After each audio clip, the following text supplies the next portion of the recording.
اب ہمیں تو نے دیا رمضان ہے، بخشوائے نا جو خود کو وہ بڑا نادان ہے۔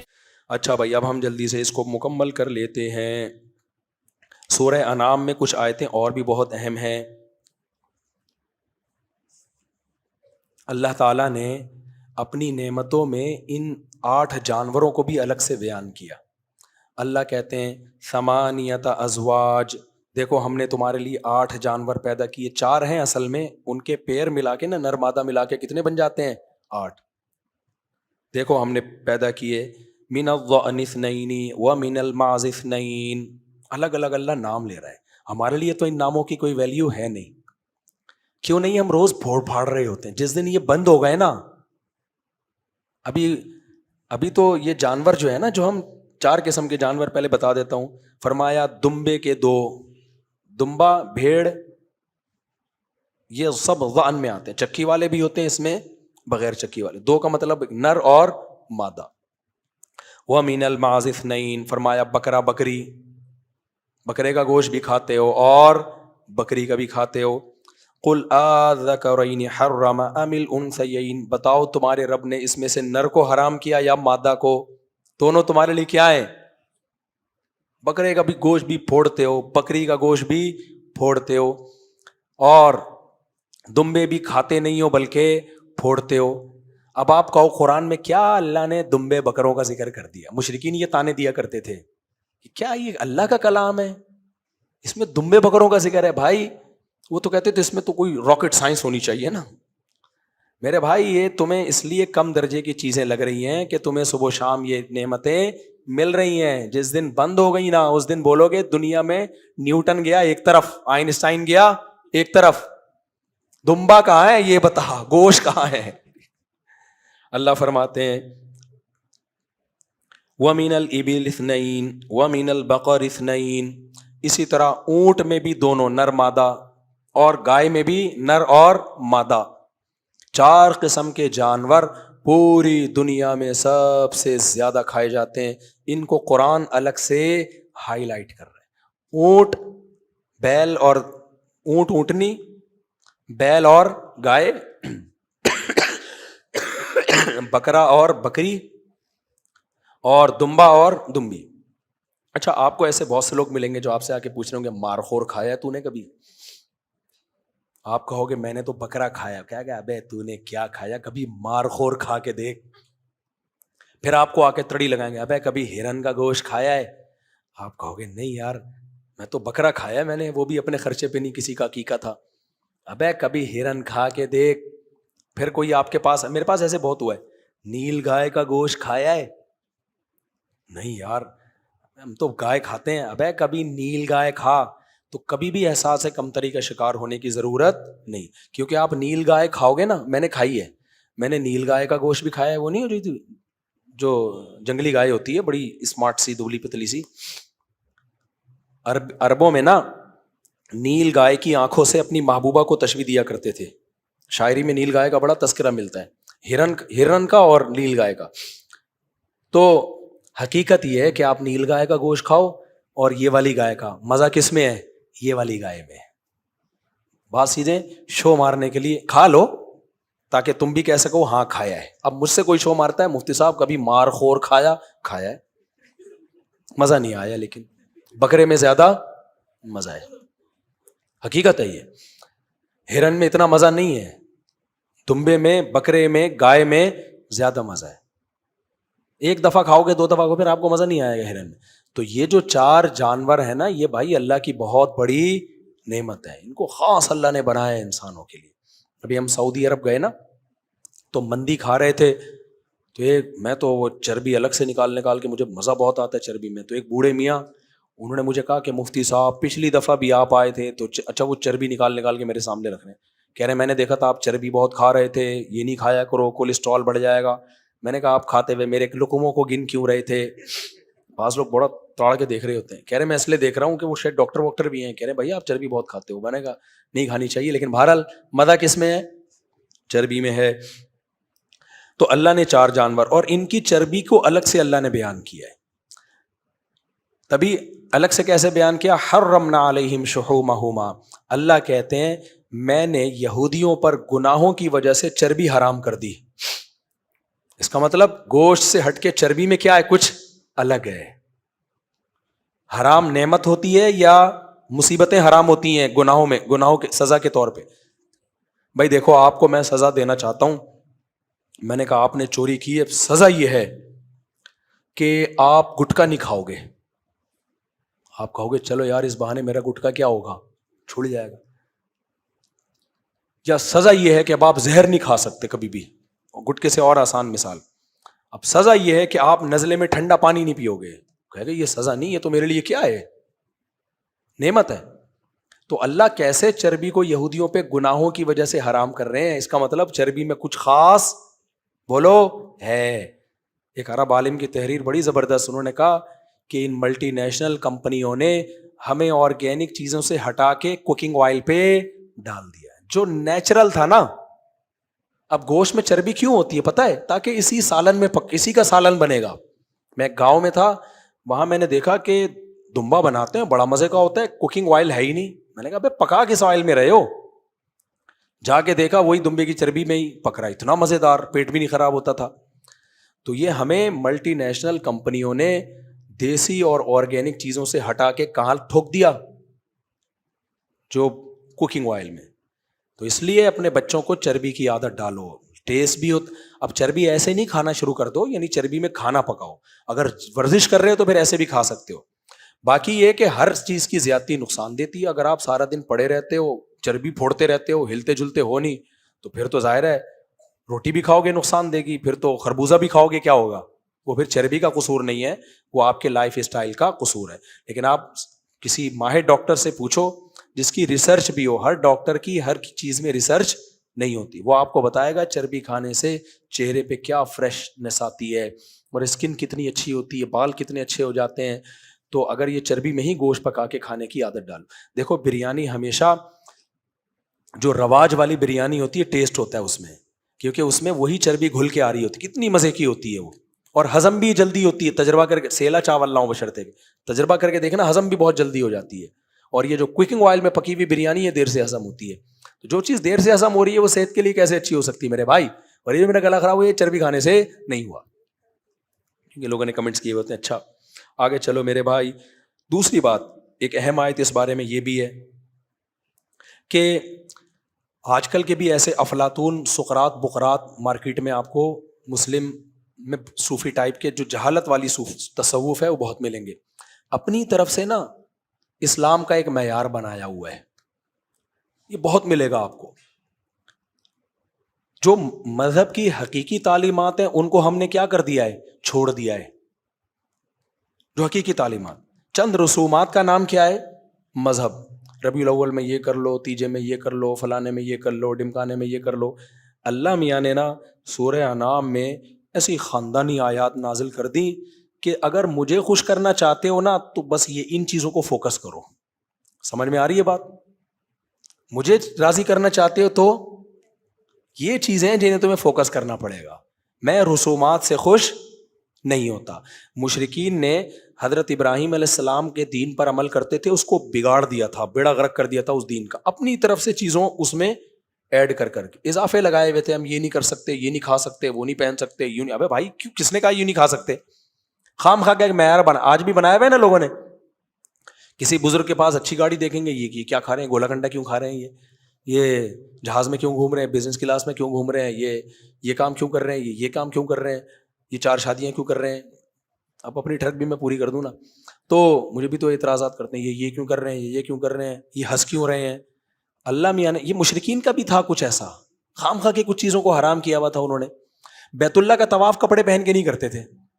کہہ رہے جن کپڑوں میں ہم گناہ کرتے ہیں انہی کپڑوں میں اللہ کے گھر پہ جائیں، یہ تو غلط ہو جائے گا. تو وہی تقویٰ ہو گیا جو کتا ٹانگ اٹھا کے پیشاب کر رہا ہے کہ چھینٹیں نہ پڑ جائیں. ابے اس سے چھینٹیں تو پھر بھی پڑیں گی، وہ ڈائریکٹ دھار جائی ٹانگ کی طرف رہی ہوتی ہے اس سے بعض دفعہ. تو مشرکین نے نہیں، آج بھی ہے یہ مذہبی، بعض جو گمراہ قسم کے مذہبی اسکالر ہیں خود بخود چیزیں بنائی ہوئی ہیں. تو اللہ نے یہ آیت خوب سورہ انعام کی اچھی طرح سمجھیں. اللہ نے فرمایا قل تعالوا، اے نبی ان سے کہہ دیجیے آؤ. جیسے کوئی کنفیوژن میں ہوتا ہے نا کہ بھئی اللہ کن چیزوں سے خوش ہوتا ہے، اسلام ہم سے کیا چاہتا ہے، تو اے نبی آپ ان سے کہہ دیجیے آؤ میں تمہیں بتاتا ہوں. کیا انداز ہے قرآن کا سمجھا. ابے ادھر آ میں تجھے سمجھاتا ہوں یار. جیسے بندہ کنفیوژن میں ہو نا، اس کو پتہ ہی نہیں کل امتحان میں کیا کیا سوال آئیں گے. 5 ایئرز پیپر لے کر بیٹھا ہوا ہے نا، تو کوئی ایگزامینر آ جائے جس نے پیپر دیکھا ہوا ہو پہلے سے، وہ دیکھ رہا ہے یار یہ اس بچے نے پورے سال محنت کی لیکن اس کو سمجھ میں نہیں آ رہا یہ والا سوال آئے گا کہ وہ والا آئے گا کہ یہ والا آئے گا وہ والا. کہے گا ادھر آ میں تیری ٹینشن سمجھ گیا، میں بتاتا ہوں یہ سوال آئیں گے، راٹا لگا کے یاد کر پاس ہو جائے گا. سندھ میں تو فی الحال یہی سسٹم چل رہا ہے، ٹھیک ہے نا. تو اللہ میاں نے بھی یہی بتایا. اللہ میاں چاہتے ہیں کہ جو امتحان کا پیپر اللہ نے جنت میں جانے کے لیے رکھا ہے، اللہ نے وہ پیپر پہلے سے کیا کر دیا، اناؤنس، اور قرآن میں بیان کر دیا تاکہ سارے 100 نمبر سے پاس ہو جائیں. لیکن شیطان نے کیا کیا، جا کے گمراہ لوگوں کو بیچ میں لایا، کہا کہ نہیں اصل میں یہ نہیں ہے، اصل میں تو فلانی تاریخ کو حلوہ پکا کے بانٹنا پڑے گا، کھانا بھی پڑے گا، اصل میں تو یہ ہے نہیں ہے، اصل میں تو اس دن ناچنا ہے، کودنا ہے، بریک ڈانس کرنا ہے. بریک ڈانس ہی رہ گیا آج کل تو، بس موسیقی بھی آ گئی، سب کچھ آ گئی، ڈانس بھی ہو گیا، بس تھوڑا سا اسٹائل چینج کرو گے تو مائیکل جیکسن اور آپ میں کوئی فرق رہے گا نہیں. اصل میں تو یوں قوالی پڑھنی ہے، یوں ہونا چاہیے، بہت بہت کچھ فلانے کے نام پہ تو یہ، فلانے کے نام پہ تو یہ، پھر مزاروں پہ منتیں مان رہے ہیں، مرادیں، اتنے پیسے خرچ کر رہے ہیں نا، کیا آپ کی سوچ. تو اللہ نے فرمایا نبی سے کہ ان سے کہہ دیجئے ادھر آؤ میں بتاتا ہوں پیپر میں لکھا ہوا کیا، یہ کر لو 100/100 نمبر. تو ابھی سے نیت کر لیں ہم سب اس پیپر کو مکمل حل کریں گے. فرمایا تعالوا اتل ما حرم ربکم علیکم، آؤ میں بتاتا ہوں کن چیزوں کو اللہ نے اللیگل قرار دیا ہے، ان کے قریب جاؤ گے تو نمبر کٹنا شروع ہو جائیں گے، اور کون سی چیزیں فرض ہیں وہ بھی بتاتا ہوں. پہلی بات اللہ تشرکوا بہ شیئا، سب سے پہلا کہ یہ کہ اللہ کے ساتھ کسی کو شریک نہیں کرنا، صرف یا اللہ مدد. کسی بھی عنوان سے اللہ کے علاوہ کو پکارا تو پیپر سارا بھی حل کر لو گے نا تو تم اس معیار پہ ہی پورے نہیں اترو گے. دیکھو ایک آدمی انٹر کا پیپر دینے کے لیے جا رہا ہے، میٹرک کیا ہوا نہیں اس نے، تو اس کو تو گھسنے ہی نہیں دیا جائے گا چاہے پورا پیپر آتا ہو. تو اللہ کہہ رہے ہیں جو میں نے جنت میں داخلے کا پیپر دیا ہے اس کو حل کرنے کے لیے، انٹری کے لیے پہلی شرط ہے توحید پرستو، مشرک کا کوئی نیک عمل اللہ کے ہاں قبول نہیں ہے. تو شرک اپنی زندگیوں سے کیا کر دو میرے بھائی، بولو نکال دو. اللہ تشرکوا بہ شیئا. دوسری بات وبالوالدین احسانا، کیا عظیم حکم ہے یار، کتنے جلال والی آیت ہے یہ. اور اللہ کے بعد سب سے پہلا سوال کس کے بارے میں ہے، والدین. یار کتنا بڑا حق اللہ نے بتا دیا، اور ایک جگہ نہیں کتنی جگہوں پہ. خیر مسلموں کے ہاں والدین کا نمبر بہت پیچھے ہے. جاپان والے کہتے ہیں والدین سب سے لاسٹ میں، امریکہ والے کہتے ہیں والدین سب سے لاسٹ میں. بلکہ والدین کا اپنی اولاد سے زبردستی خدمت لینا ہیومن رائٹس کے خلاف کر دیا انہوں نے. جاپان میں بچہ جب 18 سال کا ہونا، وہ بچہ جس کو ماں باپ نے پالا ہے 18 سال کے بعد ٹاٹا کر کے ماں کو چھوڑ کے چلا جاتا ہے. وہ ماں کو پوچھنے کا حق بولو نہیں ہے. اگر وہ 10 سال بھی ماں کو نہ پوچھے، سلام بھی نہ کرے، ماں کورٹ میں کیس نہیں کر سکتی کہ میں نے اس بچے کو 18 سال تک کا کھلا پلا کے بڑا کیا، اب اس نے 10 سال میں ایک دفعہ بھی مجھے خیریت نہیں پوچھی. کسی کورٹ میں وہ مقدمہ بولو یار گلا میرا خراب ہے، بول آپ نہیں رہے، نہیں سنا جائے گا. کبھی سنا امریکہ میں کیس ہوا ہو، باپ نے اولاد کے خلاف کیا ہو، 18 سال ہو گئے، 20 سال ہو گئے، اس نے آج تک کبھی پوچھا نہیں مجھے؟ نہیں ہے بھائی. اگر کوئی بوڑھا گھر میں پڑا ہوا ہے، وہ ایمبولینس کو بلا رہا ہے، ایمبولینس نہیں آئے گی، ایمبولینس کے خلاف کیس کر سکتا ہے. وہ بچے کو بلائے گا، بچہ نہیں آیا، بچے کے خلاف کیس نہیں کر سکتا. تو اللہ کو پتا تھا یہ دنیا مادہ پرست ہے، جو سب سے بڑے محسن ہے پہلے اللہ کو یہ اپنی ڈکشنری سے نکالیں گے، نکال دیا. اللہ کا کوئی حقوق ہے دنیا میں کہیں بھی؟ ختم. اسلام نے دیا اللہ کا حق. اسلام چور کا ہاتھ کاٹنے کا حکم دیتا ہے، یہ کس کا حق ہے؟ اللہ کا. یہی وجہ ہے کہ جو معاف کر دے نا پھر بھی ہاتھ کٹے گا چور کا، کیونکہ اللہ کہتے ہیں میرا حق ہے. نہیں آئی میرا خیال ہے بات. دیکھو زید کو کیوں چور بناؤں؟ اب تو زید کوئی بیٹھا ہوا ہے، آپ کا نام ہے زید. ایک آدمی نے دوسرے آدمی کی چوری کی اور کیس لے گیا کورٹ میں اور کہا اس نے چوری کی ہے، گواہوں سے ثابت کر دیا. جب ہو گیا ثابت، اب کورٹ فیصلہ سنا دے کہ اس کا ہاتھ کٹے گا. اب یہ کہتا ہے سر میں ہاتھ نہیں کٹوانا چاہتا. کورٹ کہے گی یہ لا کس کا ہے بھائی؟ اللہ کا حق ہے، ہاتھ کاٹنا پڑے گا. تو اسلامی حکومت ہوگی نا، اس میں اللہ کے بھی رائٹس ہیں. تبھی تو نبی نے فرمایا تھا اگر میری بیٹی فاطمہ بھی چوری کرتی میں اس کا بھی ہاتھ کاٹتا. کیوں؟ یہ رائٹ کس کا ہے؟ نہیں کریں گے اللہ نہیں چھوڑے گا. تبھی قرآن کہتا ہے جو شخص زنا کرے، لڑکا ہو یا لڑکی، کمارا ہو، تو 100 کوڑے مارو. اب انسان کو ترس آتا ہے، یار غلطی ہو گئی معاف کر دیں. اللہ کہتے ہیں نہیں، لا تأخذکم بہما رأفۃ فی دین اللہ. اللہ کا دین جاری کرتے ہوئے نرمی نہیں آنی چاہیے. ان کنتم تؤمنون باللہ والیوم الآخر، اگر آخرت کے حساب کا ڈر ہے تمہیں، کیونکہ آج اگر تم ان کو چھوڑ دو گے کل اللہ پھر 200 کوڑے مارے گا تمہیں. ہم بکرا ذبح کرتے ہیں، کتنے بزرگوں کے واقعات ہیں، سال بھر جانور کو پالا، بہت واقعات ہیں بزرگوں کے. یہ جو ہندو لوگ کہتے ہیں نا مسلمانوں کا دل سخت ہوتا ہے بکرا ذبح کرتے ہوئے، ان کو ترس نہیں آتا، نہ نہ نہ، پلے ہوئے جانور کو کاٹتے ہوئے آج بھی لوگ روتے ہیں. اور بڑے بڑے بزرگوں کے واقعات ہیں کہ جب وہ اپنا پالا ہوا جانور کاٹ رہے تھے آنکھوں سے آنسو بہ رہے تھے. ابراہیم علیہ السلام کیا خوشی خوشی کاٹ رہے تھے اپنے بیٹے کو. لیکن بات کیا ہے کہ بھائی اللہ کے کیا ہیں کچھ حقوق ہیں، اس کے آگے کسی کی نہیں چلتی. یہی فرق ہے ایک سیکولر اسٹیٹ میں اور ایک اسلامک اسٹیٹ میں، کہ اسلامک اسٹیٹ اللہ کے آرڈر کے آگے وہ کہتی ہے بھائی اب یہ گاڈ کا فیصلہ ہے، اب ہم اس میں ہماری رائے کا اعتبار نہیں ہے. سمجھتے ہو کہ نہیں سمجھتے؟ تو اور بہت سارے اس پہ احکام ہیں جہاں اللہ نے آرڈر دیا وہاں پیچھے نہیں ہٹ سکتے. تو اللہ کہتے ہیں اسی طرح اللہ کے حقوق میں یہ بات ہے کہ اللہ کے بعد سب سے بڑا حق کس کا ہے؟ وَبِالْوَالِدَيْنِ احسانًا، اور والدین کے ساتھ اللہ نے معروفہ بھی کہا اور احسان بھی کہا. معروف سے اوپر کی چیز کیا ہے؟ احسان، ایکسیلنسی پیدا کرنا کسی چیز میں. تو آج بھی کچھ اسکالرز نے ایسا ماں باپ کو بنا کے پیش کر دیا ہے کہ بالکل ان کی کوئی حیثیت ہی نہیں ہے. سارے کوئی جو ہے نا وہ حقوق، کتنے کیس آتے ہیں میرے پاس.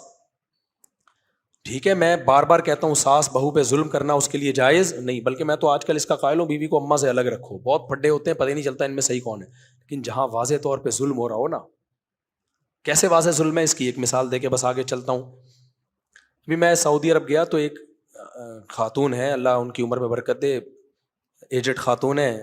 ان کے گھر میں ٹھہرا بھی، ان کے بیٹے سے میری بڑی دوستی ہے. انہوں نے کہا کہ مفتی صاحب انڈیا کی ہیں وہ، آپ کا ایک کلپ میں نے بڑا مزہ آیا وہ سنا. جب میں نے وہ چونکہ وہ خود ساس ہے نا ان کو بڑا مزہ آیا، وہ یہ بھی سنیں گی وہ. تو انہوں نے کہا کہ میں نے کہا کیا کلپ تھا؟ کہتے ہیں آپ سے کسی نے پوچھا کہ مفتی صاحب میری والدہ بوڑھی ہیں، میری بیوی ان کو گھر میں رکھنے کے لیے تیار نہیں ہے. تو اب وہ میں پورا کلپ اپنے الفاظ میں سنا دیتا ہوں. انہوں نے مجھے میرا یہ کلپ سنا ہے. تو میں نے جواب میں کہا بھائی پھڈا ہو رہا ہوگا، اماں کی غلطی ہوگی. کہہ رہے ہیں بوڑھی بیچاری ایک کمرے میں رہتی ہے. میں نے کہا چلو کس کوئی دوسرا بیٹا رہ. کہہ رہے ہیں اماں کا اور کوئی بیٹا بولو نہیں ہے، میں اکلوتا ہوں، تو میں کیسے چھوڑ دوں اپنی اماں کو. میں نے کہا کام بہت زیادہ لے رہی ہوں گی بہو سے، تو آپ ایسا کرو اماں کو رکھو اور کام کے لیے اللہ نے آپ کو مالی وسعت دی ہے، کوئی ماسی واسی رکھو. کہہ رہے کام کا مسئلہ بھی بولو نہیں ہے، بس وہ کہہ رہی ہے تمہاری ماں اس گھر میں رہے گی نہیں، میں نے تم سے شادی کی ہے. تمہاری اماں سے شادی، آج کل کی نئی جنریشن کے دیکھ رہے ہو آپ، تمہاری اماں سے شادی تو بوائے فرینڈ بنا لیتی. شادی کرنے کے تکلف، شادی جب ہوتی ہے تو اللہ میاں نے شوہر کے ابا کو ایک نام دیا ہے مساہرہ، سسرالی. ماں کو بھی نام دیا ہے مساہرہ، سہرن، اس کو نام دے دیا. اور خالی نام بھی نہیں دیے، احکام بھی بیان کیا کہ اس سے نکاح نہیں ہو سکتا، محرم بن گیا ہے. ایسا کیسے؟ اس کا کوئی حق ہی نہیں ہے. قرآن و سنت میں کہتے ہیں سسرال کا کوئی، سسرالیوں کے رشتوں کا کوئی ملتا ہی نہیں. گورا بھی اتنا ماڈرن نہیں ہوا، وہ بھی کہتا ہے فادر ان لا، اس نے بھی باپ تو مان لیا اس نے بھی. وہ الگ بات ہے اپنے ابا کو جب پروٹوکول نہیں دے رہا تو ان لا کو کہاں سے دے گا وہ، لیکن ڈکشنری میں اس کے بھی ہے. اور ہمارے بعض اسکالر کہہ رہے ہیں ساس سسر کا کوئی حق اسلام میں ہے ہی نہیں. حالانکہ ہے، حدیث میں آتا ہے تمہاری ماں اگر حکم دے نا، باپ حکم دے بیوی چھوڑ دو تو چھوڑ دو اس کو. اگرچہ اس حدیث میں ڈیٹیل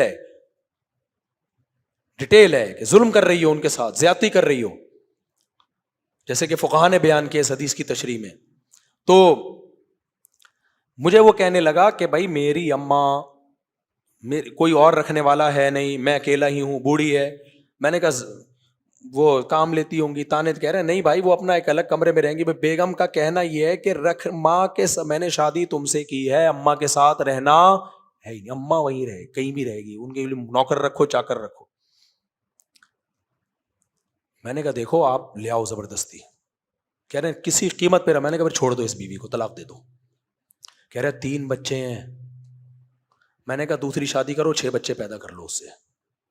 ان 3 کا رونا رو کے اپنی ماں کا بیڑا مت گئی. کیونکہ بعض شرارتی, میں بار بار کہتا ہوں ساری عورتیں ایسی نہیں ہوتی بھائی, اور بہت سے مرد بھی بڑے ظالم ہوتے ہیں. ابھی تو میں ایک طرف کے کیس سنا رہا ہوں, لیکن بچوں کی وجہ سے بعض شرارتی عورتیں نا مرد کی کمزوری سمجھ کے بلیک میل کرنا شروع کر دیتی ہیں. ان کو پتا ہے بچے چھوڑ کے کہاں. میں نے کہا کل تیرے یہی بچے تیرے ساتھ یہ سلوک کریں تو تو کہے گا ان کمبختوں کو میں نے پیدا کیا. اور میں نے کہا ہوگا تیرے ساتھ بھی یہی. یہ تو میں بتا دوں, یہ 3 بچے تیرے لیے ویسے ہی عذاب جان بنیں گے جن کی ماں یہ تربیت کر رہی ہے. کل یہ بھی تجھے چھوڑا پھر روئے گا کاش میں ان کو پہلے چھوڑ دیتا. اور میں ایسے کیس بھی دیکھ چکا ہوں, میں ایسے کیس دیکھ چکا ہوں کہ بچوں کی وجہ سے ایک ایسی ہی شرارتی عورت کو ایک صاحب نے برداشت کیا. وہ مجھے اپنا واقعہ سناتے ہوئے رو رہے تھے, بوڑھے آدمی تھے, اور کہہ رہے وہی بچے میرے باغی بنے اور میں ہارٹ اٹیک میں پڑا ہوا ہوں, کوئی میرا بچہ اٹھانے کے لیے مجھے ہاسپٹل لے جانے کے لیے تیار نہیں تھا. تو میں نے کہا چھوڑ دے اس کو, کوشش کرو کورٹ سے لینے کی, ملتے ہیں ٹھیک ہے, نہیں تو دفع کرو, ایک اور شادی کرو. یہ 3 ہیں, کتنے پیدا کرو, شادی شرط پہ ہوگی کہ 6 پیدا ہوں گے کم سے کم. تو وہ خاتون مجھے بتا رہی تھی, اللہ ان کی عمر برکت دے, ہماری بڑی ریلیٹیو ہیں وہ, تو انہوں نے کہا بڑا مزہ آیا. تو میرا مقصد یہ نہیں ہے کہ ساسوں کو ظلم کرنے کے لیے بہوؤں پہ چھوڑ دیں. بعض لوگوں نے گھر میں جا کے نا اپنی اماں کو چھوڑا ہوا, بسم اللہ اللہ اکبر چھو, اور وہ بہو کا گلا دباتی رہتی ہیں, گھوٹتی رہتی ہیں, تانے دے دے کے اس کو ڈپریشن کا مریض بناتی ہے. لیکن جہاں میرے بھائی واضح ظلم ہو رہا ہوگا, یہ تو کوئی حرکت نہیں ہے نا یار. اور تھوڑا بہت اگر وہ زیادتی کر بھی رہی ہے تو بڑا ہونے کے ناطے برداشت کر لو, بوڑھی ہے بیچاری چلی جائے گی کل. ایک اور دبئی میں بھی ایسا کیس ہوا تھا, وہاں بھی ایک صاحب نے کہا یار میری ماں اکیلی رول رہی ہے, میری بیوی کسی قیمت پہ تیار نہیں ہے. میں نے کہا چھوڑ دے بیوی کو, نہ اللہ نہیں چھوڑے گا تجھے قیامت کے دن, چھوڑ دے اس کو. تو ایسی شدید مجبوری ہو پھر کس کو ترجیح دینا ہے, ماں کو ترجیح. اور بیوی کو بتاؤ کہ کل تمہارے ساتھ بھی تو ہوگا, کیا اپنے بچوں کو سکھا رہی ہو تم. تو کسی پہ بھی ظلم نہ ہونے دو, نہ ماں کی وجہ سے بیوی پہ ظلم ہونے دو, نہ بیوی کی وجہ سے ماں پہ ظلم ہونے دو. اور دوسری بات, بڑوں اور چھوٹوں میں جب کوئی گڑبڑ ہوتی ہے تو تھوڑا کمپرومائز چھوٹوں کو کرنا پڑتا ہے, سمجھ رہے ہو, تب گھر بستا ہے. بڑوں کو زیادہ مجبور نہیں کیا جاتا, وہ تو ایک عادت پہ سیٹ ہو چکے ہوتے ہیں. چھوٹوں کو میں برداشت ہوتی ہے, جوان ہوتے ہیں, ان کو کہا جاتا ہے بھائی بوڑھے ہیں برداشت کر لو. تو کمپرومائز چھوٹوں کو کرنا پڑتا ہے. اچھا میرے بھائی, وَلَا تُشْرِكُوا بِهِ شَيْئًا, میں بتاتا ہوں کیا کرنا ہے, شرک نہیں کرنا اور ماں باپ کے ساتھ اچھا سلوک کرنا ہے. وَلَا تَقْتُلُوا أَوْلَادَكُم مِّنْ إِمْلَاقٍ, غربت کے خوف سے اپنی اولاد کو قتل نہیں کرنا. اور اسی آیت کے تحت علامہ ابن کثیر نے لکھا کہ حمل گرا دینا غربت کے خوف سے, یہ بھی اسی میں داخل ہے. آج فیملی پلاننگ والوں نے لوگوں کو غربت سے ڈرا ڈرا کے نا کہ کھائیں گے کہاں سے, کھائیں گے کہاں سے. اللہ کو اس پہ بہت غصہ ہے کہ پیدا ہوتے ہی ماں کی چھاتیوں میں دودھ پیدا کر کے بتا دیتا ہوں کہ میں رزاق ہوں, تو پھر کیلکولیشن کیوں کر رہے ہو بیٹھ کے, مجھے چھوڑ کے کیلکولیٹر کو فوکس کیوں کر رہے ہو. تو اس لیے اللہ نے فرمایا نحن نرزقکم وإیاہم, ہم تمہیں بھی رزق دیں گے اور ان کو بھی رزق دیں گے. تو کبھی بھی غربت کے خوف سے بچے مت روکیں, یہ اللہ پر الزام ہے. لوگ اس کو ہلکا سمجھتے ہیں لیکن اللہ کی نظر میں یہ بھاری. ویسے ہی آپ اولاد نہیں کر رہے, آپ کو چاہیے نہیں, ایک الگ بات ہے وہ, لیکن آپ یہ سوچ کے میری تنخواہ کم ہے تو بچے کم پیدا کروں, یہ تو بہت بڑا کس پہ الزام لگا رہے ہو. اس کا مطلب یہ جو پیدا ہونے والا ہے یہ آپ کی اولاد پہلے, اللہ کی مخلوق بعد میں ہے. بھائی اللہ کی مخلوق پہلے ہے, وہ تو مخلوق ہے, اللہ نے تمہاری طرف نسبت کر دی ہے اس کی, جو کسی نے کسی کے تو جھولی میں ڈالنا تھا نا اس کو, تو یہ اللہ کی پہلے ہے. تبھی ماں اپنی چھاتیوں میں دودھ تھوڑی پیدا کرتی ہے, کون پیدا کرتا ہے, اس کو پتا ہے جیسے پیدا ہوگا. تو اس سائن ہے کہ جب یہ دودھ آئے گا, جب دودھ دے سکتا ہے تو سب چیزیں دے سکتا ہے. اور اگر کوئی زیادہ بچوں والا غریب ہے تو یقین کر لو بھائی اللہ کی طرف سے آزمائش ہے یہ, کیونکہ ایک والا بھی غریب ہو سکتا ہے, زیادہ والا بھی ہو سکتا ہے. اس کا بچوں کی کثرت سے کوئی تعلق نہیں ہے.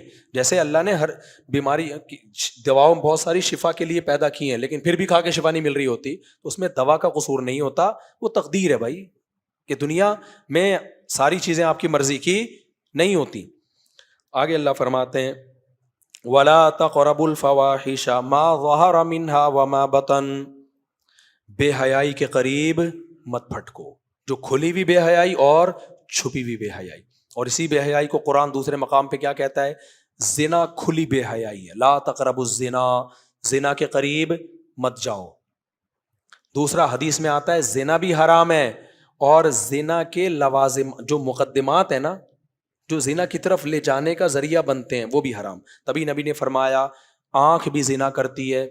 آپ فوش موویز دیکھ رہے ہو انٹرنیٹ پر, یا لڑکیوں کے نیم برہنہ جسم کو دیکھ کے لذت حاصل کر رہے ہو, تو آپ کی آنکھ نے زنا کر لیا. آپ لڑکیوں سے باتیں کر کر کے دل بہلا رہے ہو, کچھ نہیں لگتی آپ کی وہ, بس دیکھو نا کسی بندے کا فون آئے گا ٹھک کر کے 2 منٹ میں جواب دے کے رکھ دیں گے.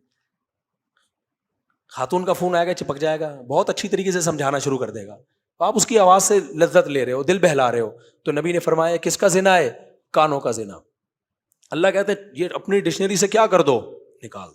ایک راستہ اللہ نے بتایا, جوان ہو گئے, بالغ ہو گئے, عورت کی طرف رغبت ہے, اللہ نے کہا 4 شادیاں کرو. کیونکہ جب آپ بولو گے نا ابا میں 4 کروں گا, ابا کہے گے ایسی کی تیسی تیری, تو نتیجہ اس کا یہی نکلے گا کہ اللہ میاں کہہ رہے بھائی 2 2 3 3 4 4 کر لو.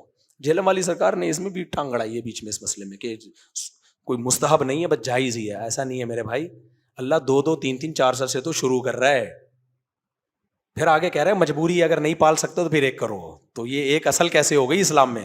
خیر ابھی یہ ٹاپک نہیں ہے میرا. تو سرکار بھی فلم ہے بھائی بہت بڑی, کچھ نہ کچھ مارکیٹ میں سرکار لاتے رہتے ہیں.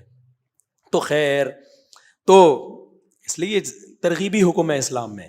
تو اللہ میاں نے کہا کہ بھائی 2 2 3 3 4 4 کرو, تو معاشرے کی ایسی کی تیسی, اس کا نتیجہ یہی نکلے گا کہ معاشرے کی ایسی کی تیسی کرنی پڑے گی. بہرحال کرو نہیں کرو تمہاری مرضی ہے, لیکن اللہ میاں نے کیا کہا؟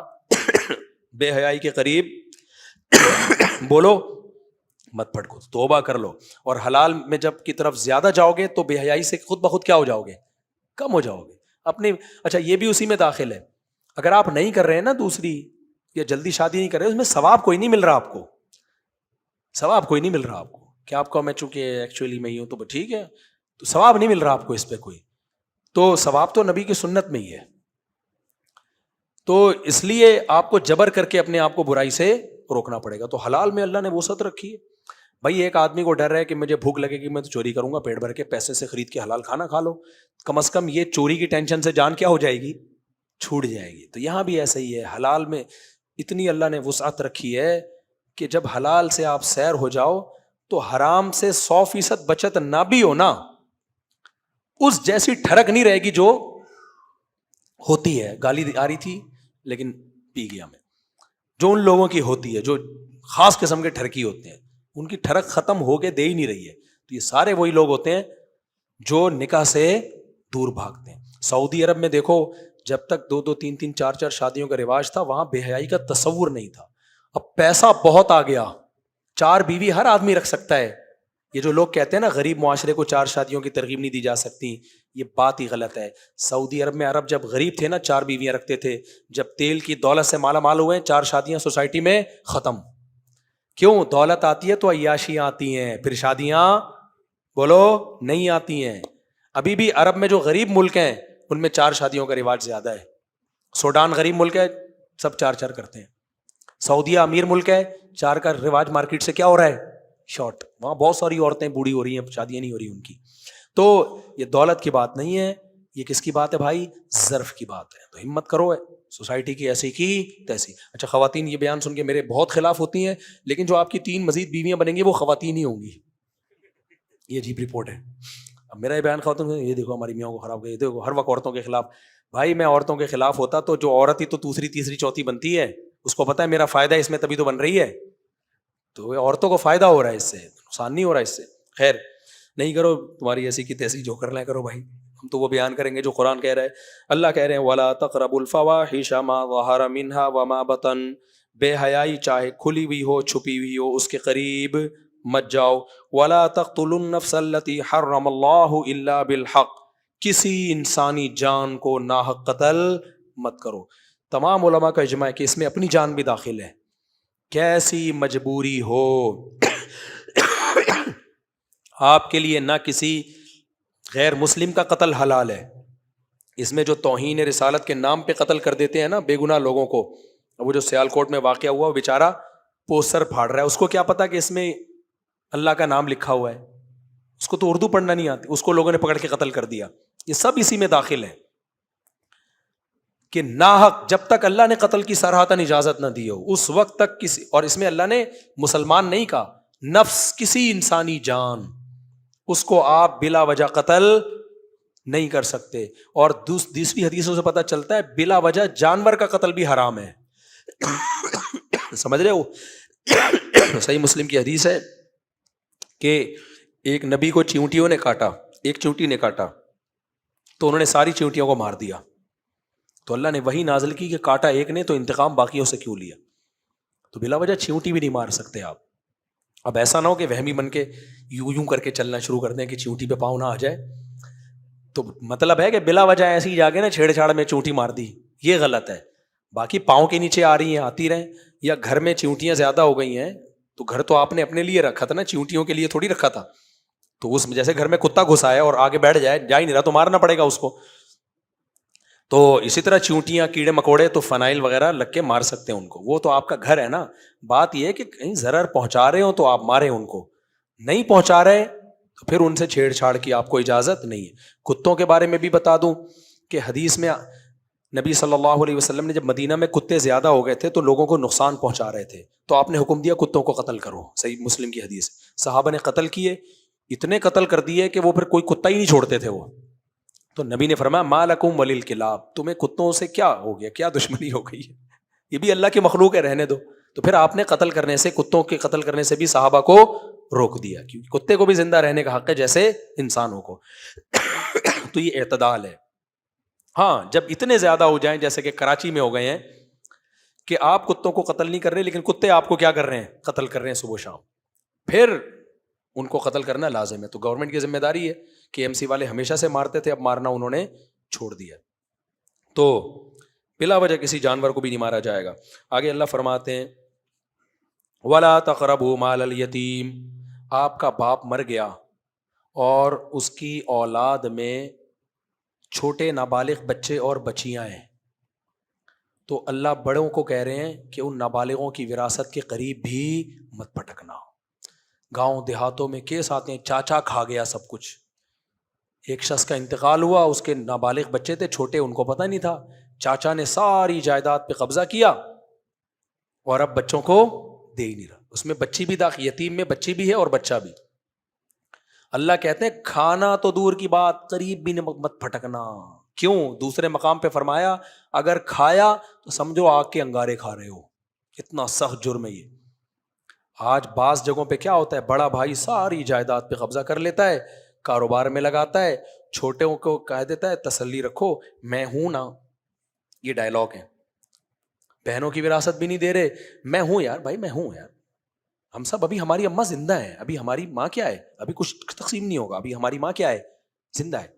اور پھر ان کو عید بقرعید پہ کپڑے بنا دیے, قربانی کا حصہ ڈال دیا, اسکول کی فیسیں بھر دی. بھائی یہ کیا ہو رہا ہے؟ اس کی 1 کروڑ کی دکان ہے, وہ دو نا اس کو. اس کے بحریہ ٹاؤن کے 3-4 پلاٹ ہیں, بولو یہ تمہارے ہیں. ہاں قرآن کہہ رہے حوالے مت کرو ان کے, کیونکہ نابالغ ہے, لوگ بیوقوف بنا کے مال ہتھیا لیں گے. رکھ دو, یہ تمہارا ہے. اور سورہ نساء میں اللہ نے کہا اس کو بتاتے رہو, سمجھاتے رہو, بیٹا یہ تمہارا ہے, ہمارا نہیں ہے, تم ذرا سمجھدار ہو جاؤ, پھر ہم تمہارے حوالے کریں گے. امام ابو حنیفہ نے امت پر ایک اور بڑا احسان کر دیا کہ قرآن نے کہا جب سمجھدار ہو جائیں تو دے دو. امام حنیفہ کو پتا تھا کہ یہ چور و چکے قسم کے لوگ آئیں گے, یہ 50 سال تک سمجھدار ہونے کا انتظار کریں گے کہ بیٹا ابھی تم سمجھدار نہیں. اس لیے امام صاحب نے کہا 25 سال سمجھداری کی آخری حد ہے. 25 سال کے بعد اس کے مال اس کے حوالے لازمی کیا جائے گا. سمجھتے ہو کہ نہیں سمجھتے؟ انہوں نے کہا 25 سال اینڈ ہے.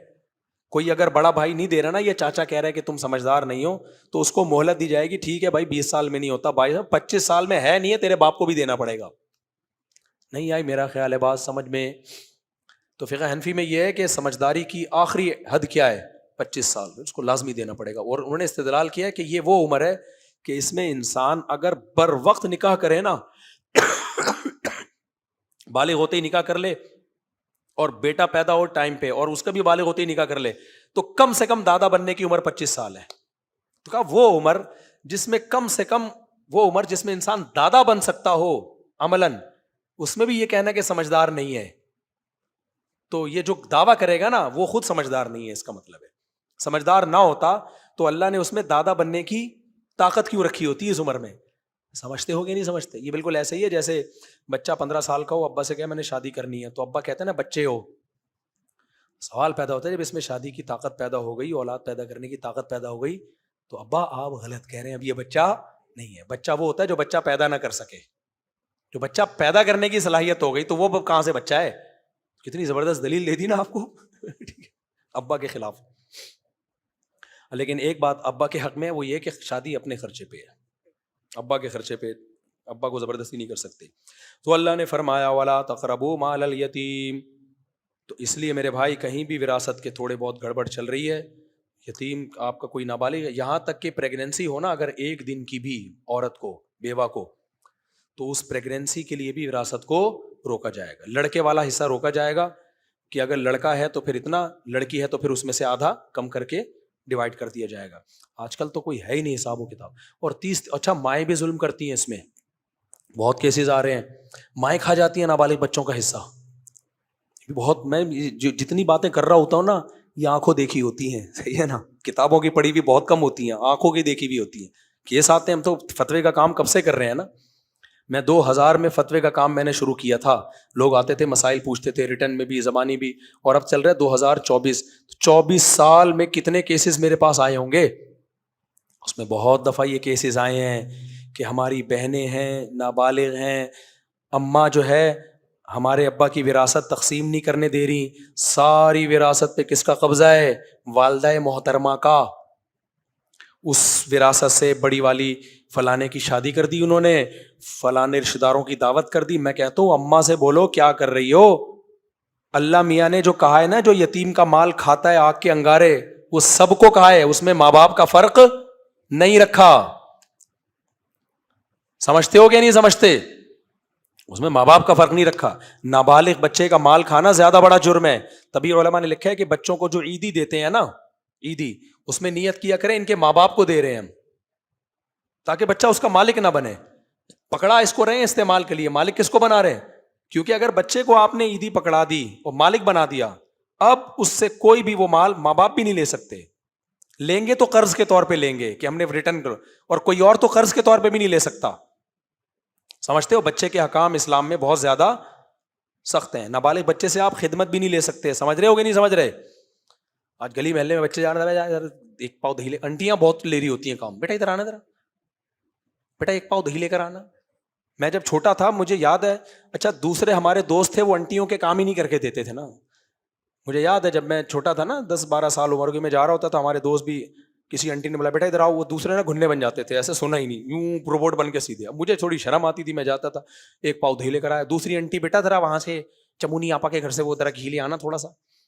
تو خوب مسئلہ سمجھ لو, یہاں مدرسہ ہے نا قریب میں, مجھے نہیں یاد پڑتا میں نے کسی نابالغ بچے سے کبھی کوئی پانی کا گلاس بھی منگوایا ہو, کیونکہ نابالغ بچے پر ولایت صرف اس کے والدین کو حاصل ہے, یا اس کو جس کو والدین نے ولی بنایا ہو. جیسے استاذ کے حوالے کیا ماں باپ نے بچے کو تربیت کے لیے, اور کہا آپ اس سے تھوڑی خدمت لو تاکہ اس کی ٹریننگ ہو, تو اس میں چونکہ بچے کا فائدہ ہے, اور صرف فائدہ برائے نہیں, ماں باپ کی اجازت بھی ہے, تو پھر ٹیچر اتنی خدمت لے سکتا ہے جتنی اس کے بچے کی تربیت کا اس سے تعلق, اور تربیت ہی کی نیت سے کہ تاکہ اس کو ٹریننگ ہو. اور اس میں ماں باپ کی پرمیشن کیا ہے بولو؟ ضرور. یہ نابالغ کی بات کر رہا ہوں, اور اس میں بھی اتنی زیادہ خدمت لینا کہ تربیت سے زیادہ خدمت کا عنصر آ جائے اس کے اندر, وہ پھر جائز نہیں ہے. تو اس کے الگ احکام ہے, کبھی ہوا تو ڈیٹیل سے انشاءاللہ بیان کروں گا. آج یہ بڑا مسئلے خراب ہوئے ہیں آج کل, ہر چیز میں ہی الٹے چل رہے ہیں ہم لوگ. تو ماؤں کے لیے بھی جائز نہیں ہے کہ وہ بہنوں کی, بیٹیوں کی وراثت کھا جائے. بعض مائیں بیٹیوں کی طرفداری کرتی ہیں, سارا رکھ لیتی ہیں, بیٹوں کو نہیں دے رہی ہوتی. بعض بیٹوں کی طرفداری کر رہی ہوتی ہیں, سارا بیٹوں کا ہے بیٹیوں کا نہیں ہے. تو غلط ہے بھائی, یہ پھر ظلم ہوگا. اس کا اماں ہونے کا ناجائز فائدہ نہیں اٹھا سکتی. اماں کو چاہیے جو وراثت ہے 2 بچ, شاباش. اماں کہتی ہیں میں کہاں جاؤں گی, میں ماں نہیں ہوں, ابھی باپ کا کفن میلا نہیں ہوا تو میں وراثت کے وہ ہے نا حصے بخیے شروع کر دیے. یہ بعض ماؤں کے, جو میرا بیان نہیں سن رہی, ان کے تانے ہوتے ہیں. جب آپ اللہ نہ کرے سب کے ماں باپ کو اللہ سلامت رہے, گھر میں کوئی میت ہو گئی نا, 3 دن کے بعد آپ نے کہا چلو اب وراثت کا کرتے ہیں, کیونکہ وراثت میں شریعت کا حکم ہے جلدی تقسیم کرو, دیر نہیں کرو. آپ نے کہا بھائی لاؤ بھائی سب کا جب کا حصہ ہم کر کے دیکھ لو, ابھی کفن میلا ہوا نہیں, ابھی سے سب تمہارے باپ کا جتنا ہے نا یہ سب میرا ہے. یہ سب کس کا ہے؟ میرا ہے. خبردار چپ کر کے بیٹھ جاؤ آرام سے. تو ایسے موقع پہ آپ نے چپ کر کے نہیں بیٹھنا. اپنا حق چھوڑ سکتے ہو, دوسروں کا حق. اب بولو اماں میں نے ماں کی ممتا میں آ کے اپنی 1 کروڑ بنتی تھی وہ آپ کو دے دی نہ, اپنی دے سکتے ہو بھائی, دوسروں کا حق نہیں مار سکتے. اپنا کوئی بھی نہیں دیتا اماں کو. تو اماں کو بولو اماں آپ بہت ہمارے لیے, ہم نے آپ کے سامنے آج تک اف بھی نہیں کیا کہ اللہ کا حکم تھا, تو اب وراثت بھی کس کا حکم ہے؟ اللہ کا حکم ہے, تو وہ تقسیم ہوگی. اس طرح کر لیا کرو, ٹھیک ہے نا. کیونکہ لوگ انتظار کرتے ہیں اماں کا جب انتقال ہوگا تو جا کے. اب اماں کا انتقال میں بچیاں بڑی ہو گئیں, ضرورت اس وقت تھی, اور کیش رقم تو پڑے 10 سال بعد اللہ نہ کرے اماں کا انتقال ہوا تو 10 سال بعد وہ 10 لاکھ 10 روپے کے برابر نہیں ہوں گے.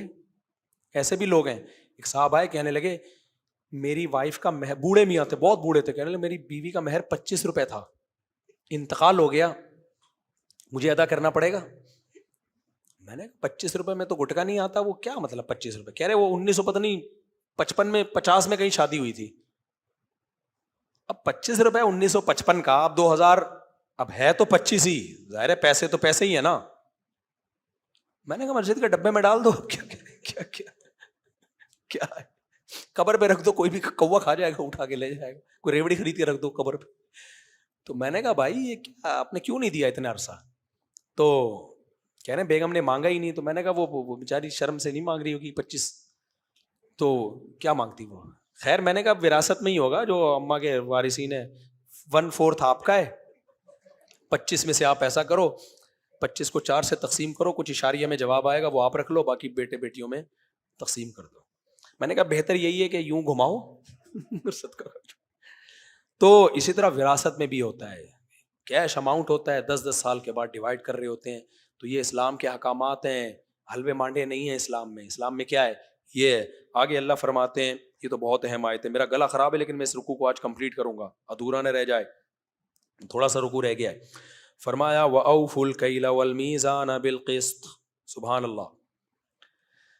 اللہ کہتے ہیں کسٹمر کو ٹھگو مت, پیسے پورے لے رہے ہو اور مال دینے میں کیا کر رہے ہو, 2 نمبری. جتنے بھی ایگریمنٹ ہے نا جو ملازمت سے متعلق ہوتے ہیں سب پہ یہ آیت صادق آتی ہے.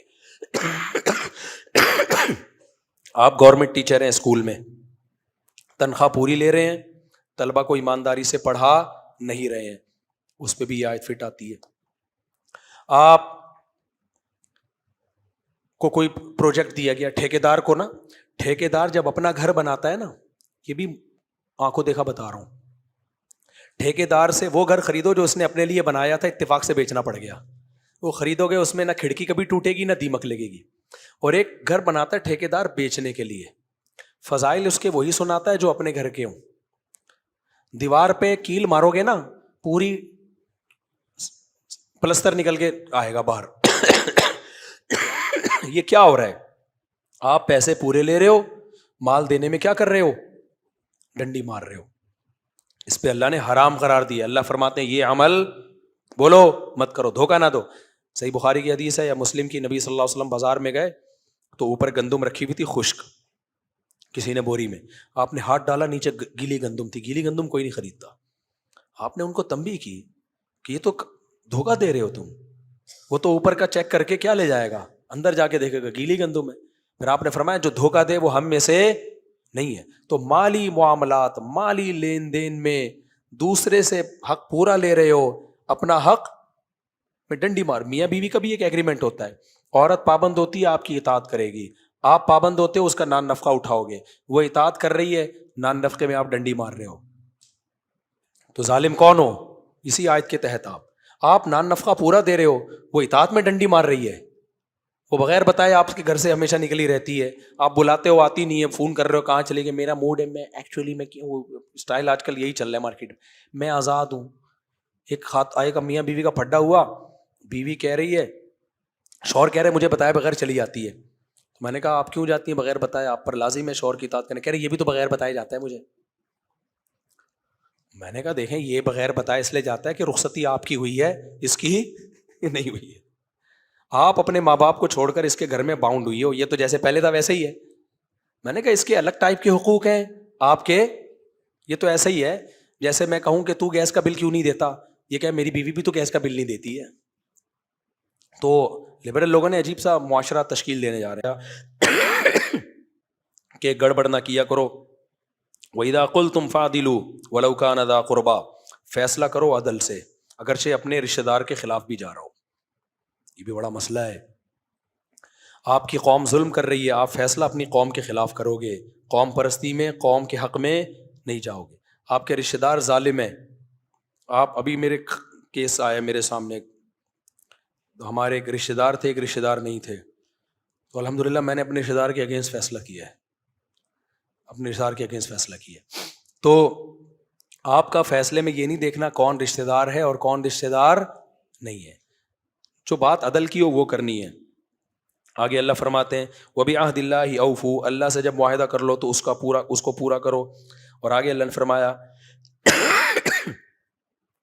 وَأَنَّ هَذَا صِرَاطِي مُسْتَقِيمًا فَاتَّبِعُوهُ, یہ میرا اسلام سیدھا راستہ ہے, اس کے علاوہ کسی اور راستے پر مت چلو. سیدھا راستہ ہے جو جنت میں تمہیں لے کے جائے گا. تو گلا میرا مزید اجازت بھی نہیں دے رہا ہے. ڈاکٹر کی رپورٹ تھی 10 دن تک خراب رہے گا, 7 دن تو ہو گئے ہیں, 3 دن تک صحیح نہیں ہوا, تو پھر ڈاکٹر کی میں اپنی الگ سے رپورٹ نکلواؤں گا کہ اس نے ایسا کیوں کہا, ٹھیک ہے نا. تو کافی ہے, اور بھی کچھ ہیں, لیکن پھر انشاءاللہ ابھی تو پورے رمضان آپ لوگ ادھر ہی ہیں نا, کوئی بھاگے تو نہیں جا رہے. تو اللہ تعالیٰ ہمیں ان احکام پہ دل و جان سے عمل کرنے کی توفیق عطا فرمائے. وما علینا الا البلاغ.